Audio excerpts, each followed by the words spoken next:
Bitcoin just crashed 40%. Global liquidity hit $170 trillion. And for the first time in crypto history, the correlation that made Bitcoin legendary has completely shattered. What if everything we believed about Bitcoin and money printing was wrong? Welcome back to the Wealth Continuum, where we decode the systems that create and destroy wealth. Today, we're diving into one of the most critical shifts in Bitcoin's history, a moment that is forcing even the most seasoned crypto investors to question their fundamental assumptions. Jeff Park, partner and chief investment officer at ProCap Financial, explains a perspective that will change how you think about Bitcoin forever. We also draw insights from Anthony Pompliano's perspective on where Bitcoin fits in this evolving monetary landscape. Let's get into it. For years, Bitcoin investors operated on a simple thesis. When global liquidity rises, Bitcoin goes up. When central banks print money, Bitcoin becomes the escape hatch. This wasn't just theory, it was observable reality across multiple cycles. But something broke in 2025. Jeff Park puts it bluntly. We've been in a bear market for quite some time, and the truth is that the correlation to global liquidity has been broken. Think about that for a moment. Global liquidity has been climbing steadily through 2025. Michael Howell's tracking shows we are approaching $170 trillion with contributions from both China and the United States. This represents a massive injection of capital into the global financial system, exactly the kind of environment where Bitcoin has historically thrived. This liquidity surge is visible everywhere. Precious metals are in a frenzied rally, with gold testing new all-time highs. Corporate credit spreads hit all-time lows, signaling extreme confidence in corporate debt. Asset prices across the board have surged, from equities to real estate to alternative investments. Except Bitcoin. The 40% drawdown from recent highs has shaken confidence across the crypto ecosystem. Long-term holders are questioning their conviction. New investors who bought based on the traditional narrative feel blindsided. The influencers and analysts who promised 100K Bitcoin or 200K Bitcoin based on liquidity models are scrambling to explain what went wrong. What makes this particularly disorienting is that the liquidity is real. It's not a fake out. The money is flowing.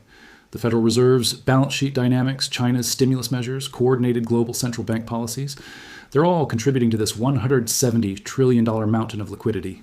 Yet Bitcoin sits in a bear market, unable to capture that flow. Bitcoin holders are facing a harsh reality check.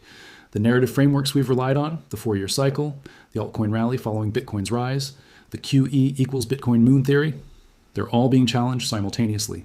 Park explains, we have a tendency in crypto to imagine history repeats itself in ways that solve for our own behavioral biases. We select truths that confirm what we want to believe. The 4-year cycle, broken. The altcoin rally, never materialized.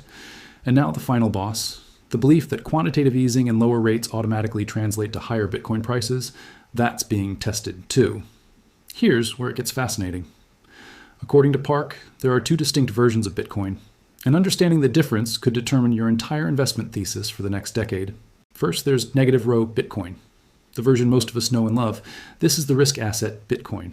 Lower interest rates mean more liquidity, more risk appetite, and Bitcoin rises alongside tech stocks and other growth assets. It's straightforward, intuitive, and it's dominated Bitcoin's narrative for over a decade. In this framework, Bitcoin behaves like a highly leveraged equity. When the Fed prints money, when rates drop, when risk appetite increases, Bitcoin outperforms. This is the Bitcoin that went from $3,000 in March 2020 to $69,000 in November 2021. This is the Bitcoin that institutional investors started allocating to as digital gold 2.0 or portfolio diversification. The entire infrastructure built around Bitcoin in recent years assumes this version. ETFs are marketed on this premise. Corporate treasury strategies, like MicroStrategies, are built on this foundation. The regulatory push for crypto integration into traditional finance assumes Bitcoin fits into existing portfolio theory as a high beta asset. But there's another version that Park calls positive row Bitcoin. And this is what he believes represents Bitcoin's ultimate endgame. Positive row Bitcoin is counterintuitive. In this scenario, Bitcoin rises as interest rates rise. Not because Bitcoin is behaving like a risk asset, but because it's exposing the fundamental instability of the risk-free rate itself. Think about what this means. In traditional finance, the entire edifice of asset pricing rests on the concept of a risk-free rate, typically US Treasury yields. Every other asset is priced as risk-free rate, plus some premium for risk. If you're taking equity risk, you demand the risk-free rate plus an equity risk premium. If you're lending to a corporation, you demand the risk-free rate plus a credit spread. But what happens when the risk-free rate itself isn't actually risk-free? What happens when US Treasury yields don't accurately reflect the time value of money because they are being manipulated by central bank policy, distorted by geopolitical tensions, or undermined by unsustainable fiscal dynamics. Park elaborates. When Bitcoin goes up as interest rates go up, what we're saying is the risk-free rate is not actually risk-free. Dollar hegemony is not dollar hegemony. We can no longer price the yield curve in the ways we've historically known. We need something different, a different model of commodities, a basket, and Bitcoin is that hedge. This is the ideological Bitcoin. The Bitcoin that Satoshi designed, the censorship-resistant, decentralized freedom money that exists outside the manipulated technocratic supply of fiat currencies. It's Bitcoin as an escape from the system itself, not as a participant within the system. In this version, Bitcoin doesn't care about whether the Fed is dovish or hawkish. It doesn't care about quarterly GDP prints or CPI readings. It cares about one thing. Is the monetary system fundamentally stable and trustworthy, or is it breaking down? And Park believes we might be entering that era right now. The signs are everywhere. The U.S. national debt exceeds $36 trillion and is growing exponentially. The Federal Reserve's balance sheet, despite attempts at quantitative tightening, remains bloated at over $7 trillion. The relationship between Treasury issuance and Fed accommodation has become circular and self-reinforcing. Foreign demand for treasuries is declining as countries diversify reserves. These aren't temporary problems solved by a rate cut or a dovish Fed statement. These are structural issues that call into question the very foundation of the global monetary system. That's where positive row Bitcoin lives. Anthony Pompliano has often highlighted how Bitcoin's role evolves based on the broader geopolitical and economic environment. What we're witnessing now is a transition from what Park calls peacetime Bitcoin to wartime Bitcoin. Peacetime Bitcoin thrives in eras of stability and prosperity. The monetary system works predictably. Monetary policy drives market outcomes, and Bitcoin serves as an inflation hedge or a portfolio diversifier. This is the Bitcoin of the past decade, getting regulatory clarity, building market infrastructure, securing institutional adoption. But wartime Bitcoin is fundamentally different. In wartime conditions, monetary policy takes a backseat to industrial policy, fiscal policy, and geopolitical power struggles. History shows us that during moments of crisis, governments prioritize control over conventional economic frameworks. We're in a hybrid state now, a cold economic war characterized by trade tensions, technology competition, currency warfare, capital controls as geopolitical weapons, and deglobalization of supply chains. And here's the paradox. Much of what's happening in crypto right now is moving towards centralization, not decentralization. Park observes, stablecoins are literally bringing up banks into the conversation about how to centralize the concept of yield. Tokenization is being taught with a lens towards equities rather than long-tail assets. Even Trump's central role in endorsing Bitcoin gives it centralized energy. Stablecoins were originally conceived as decentralized alternatives, but are emerging as heavily regulated bank-partnered instruments. Tokenization had promised democratization, but focuses on bringing stocks and bonds onto blockchain rails. Political endorsement, while bullish for price, raises questions about long-term independence. We thought national crypto policies and the Clarity Act would unleash Bitcoin's potential, but Park asks the critical question, at what cost? Bitcoin's heart has always been about censorship resistance, decentralization, and freedom money. It's about giving money to people who need it. Americans have abundant investment options. They can buy silver, copper, AI stocks, real estate, venture capital. Bitcoin is just one choice among many. But for people facing oppression, capital controls, and authoritarian financial systems, Bitcoin isn't optional, it's essential. Consider the use cases. Venezuelans escaping hyperinflation, Nigerians bypassing currency controls, Russians and Ukrainians moving money across conflict zones, Chinese citizens circumventing capital restrictions, Afghans preserving wealth during collapse, Lebanese protecting savings during banking crises. Park concludes, the people who need Bitcoin are the people that are oppressed. The future underwrite for Bitcoin depends on whether you believe the world is becoming more fragmented, with more oppression and capital controls. We're already seeing socialist policies handicapping capital mobility in California and New York. This is the energy that drives the importance of Bitcoin. The world is fragmenting, not integrating. Capital mobility is decreasing. Financial surveillance is expanding. This is the environment where wartime Bitcoin emerges, not as a hedge against inflation, but against centralization and financial oppression. One of the most significant developments shaping Bitcoin's future is the nomination of Kevin Warsh as the new Federal Reserve Chairman. Park shares a personal anecdote about Warsh from 2021-2022. I'm such a huge fan of Kevin because he represents somebody with great domain expertise who understands that sometimes you have to break the way things work to make the next step forward. You have to reinvent yourself and revisit the root of problems. What makes Warsh unique is that he's not just a monetary technician, he's a technologist at heart. Park recalls, in our conversation 4 years ago, he distinctly expressed enthusiasm for crypto. He said there are a lot of phonies in this world, people who think tech is magic without understanding what it really is. But he truly believed blockchain is going to solve problems, bring efficiencies, and Bitcoin is a core part of that cultural fabric. This matters immensely. Most central bankers cannot envision an innovation gap. They struggle to understand how AI brings deflation or how technology fundamentally alters productivity dynamics. Warsh doesn't have that limitation. Furthermore, Warsh believes in the institution of the Fed while recognizing why it's been challenged. One of his most powerful statements, inflation is a choice. Park emphasizes this point. Powell and other Fed chairs blame external factors, tariffs, the war in Ukraine. They try not to take accountability, but the Fed literally chooses inflation. It's a policy. Price stability is literally their mandate. There's also a critical distinction between nominal price changes and inflation. A one-time price increase due to tariffs or supply shocks is not the same as sustained inflation. The Fed's job is to manage the slope of price changes over time, not react to every monthly fluctuation. The partnership between Warsh and Treasury Secretary Scott Bessent, both protégés of Stanley Druckenmiller, is particularly promising. Park is unequivocal.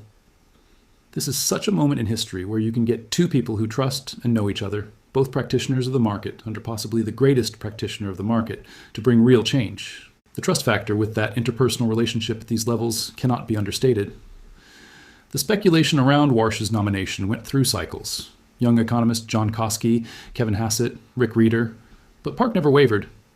Whose decision does Trump ultimately need? It's Bessent's.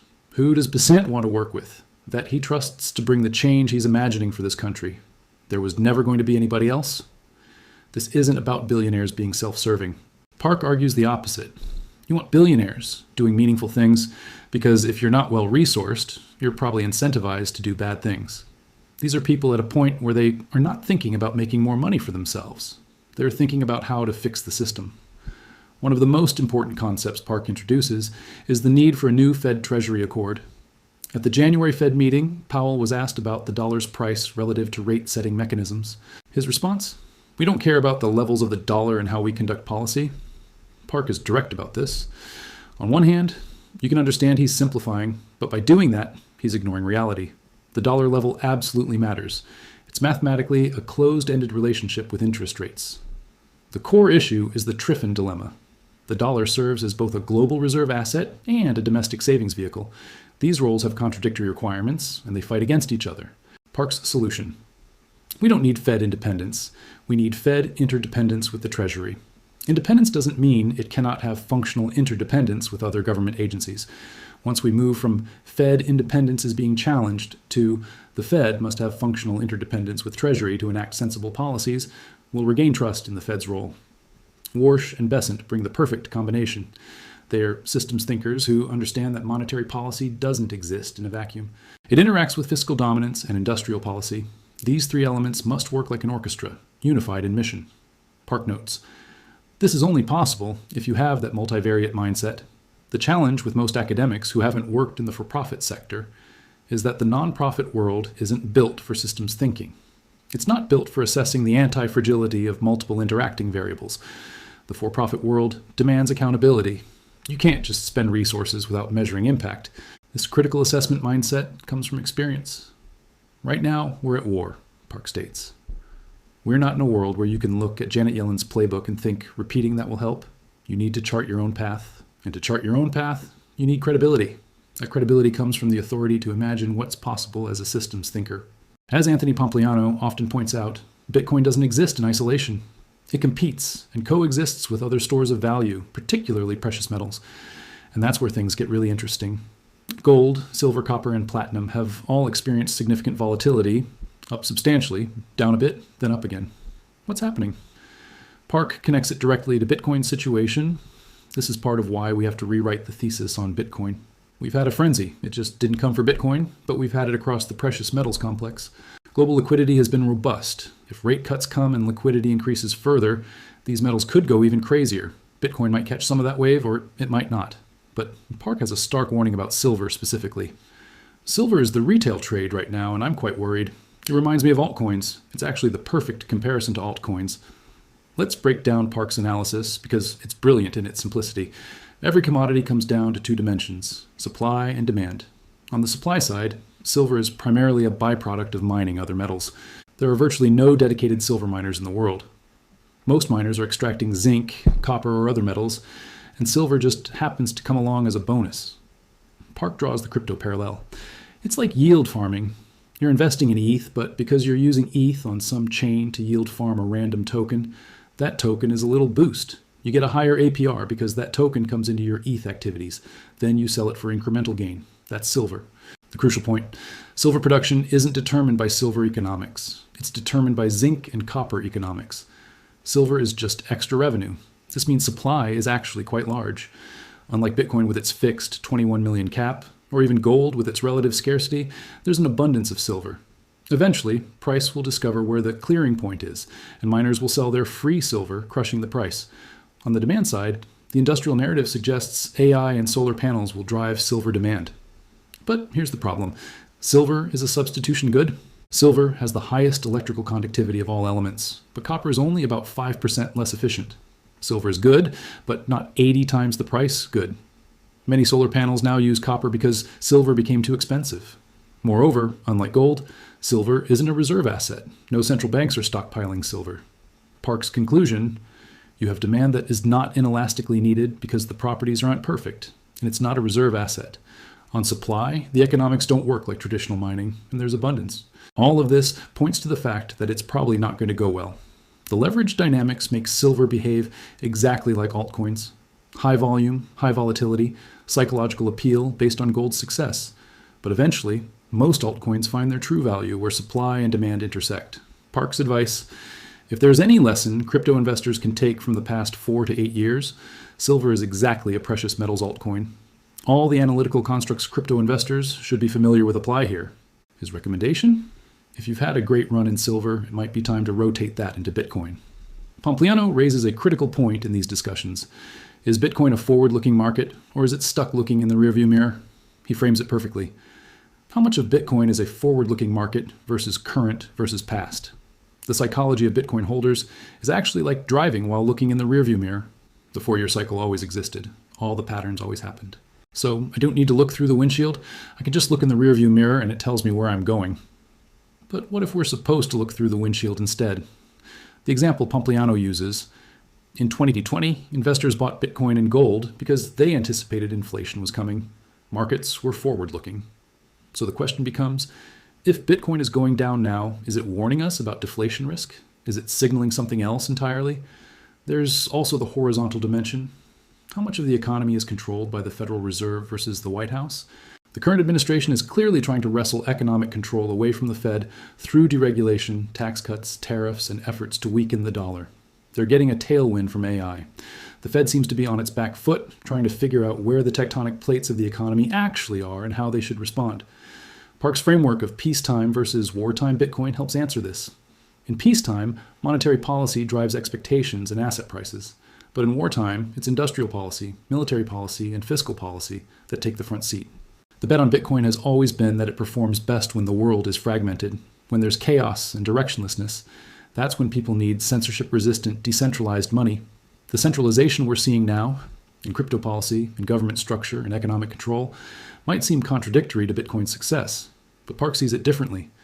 We're entering this wartime zone now, he explains. The peacetime version was getting national support, building crypto policies and market infrastructure. We've tried it. We're figuring out if it's working. Over time, we might realize it's not working that way. And we'll revisit Bitcoin's original mission. That original mission? Censorship resistance, decentralization, freedom money, giving financial sovereignty to people who need it most. So where does this leave us?